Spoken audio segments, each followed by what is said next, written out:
The Honest Ads Act is something that has been needed since the rise of social media, but I have doubts as to how effective it will be.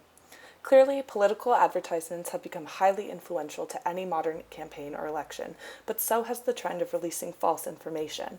In an article from the Los Angeles Times, it was reported that in a span of 10 months, from May 2016 to March 2017, researchers found 389,569 unsubstantiated or debunked claims.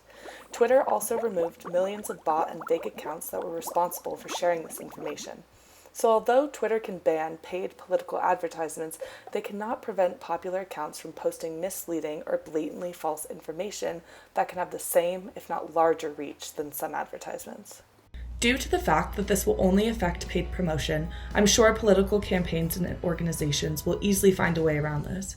In fact, once these organizations find a loophole, whether it be encouraging independent Twitter users to post something or otherwise, it will give Twitter even less regulation than ever before. Twitter may have been better off allowing political ads to continue to run, but only with their permission after extensive fact-checking and information as to who is paying for the ad and where they live. History has shown that regulation is almost always more effective than banning, and Twitter has failed to see this. When looking into the ethical ramifications of these actions, Twitter is effectively preventing Twitter users from using their platform for education, sending them to other platforms.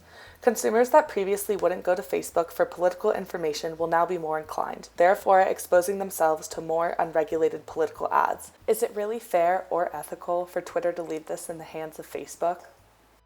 Another one of the main ethical ramifications of Twitter's ban on political advertising also encompasses issue-based ads.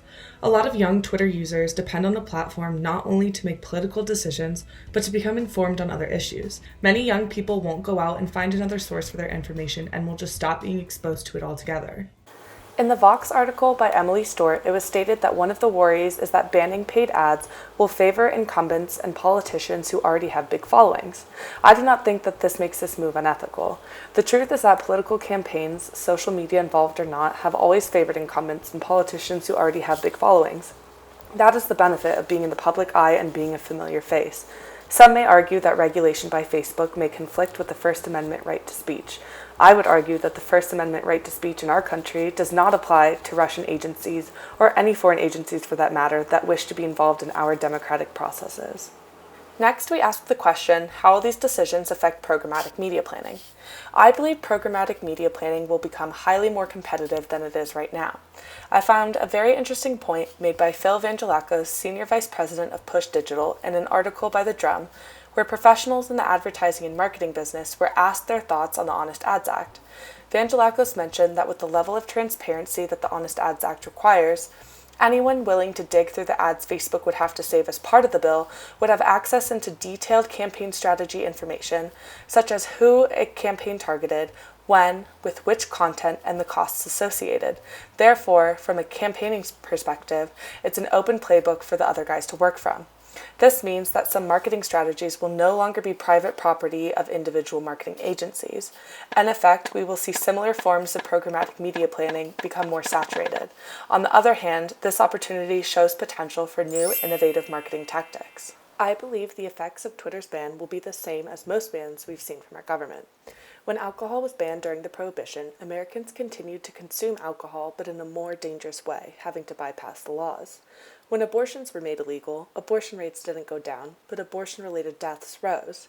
If Twitter was willing to regulate political advertisements as opposed to banning them, they could help us consume information in a safe and legal way. On the other hand, Facebook's willingness to turn a blind eye to the influence and illegality that comes from political advertisements shared through social media is also unacceptable. Sure, Twitter may not be acting in the best interest of the general public, but at least they are taking measures to prevent illegal activity and protect our democracy. There is a very eye-opening documentary called The Great Hack. This documentary brings to light Cambridge Analytica's influence on many political campaigns, including the 2016 U.S. presidential election. It was exposed that some of the advertising tactics that were employed through Facebook were considered weapons-grade communication tactics by the British government.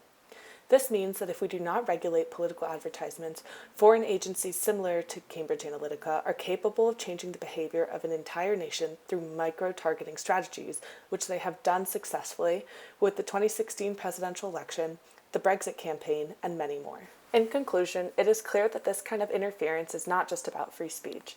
It is about protecting the U.S. population from a new, modern kind of marketing manipulation that many of us aren't aware of. The fact that social media networks are still willing to allow foreign agencies to have a say in our political campaigns shows that we need something a little more groundbreaking and actionable than the Honest Ads Act is right now.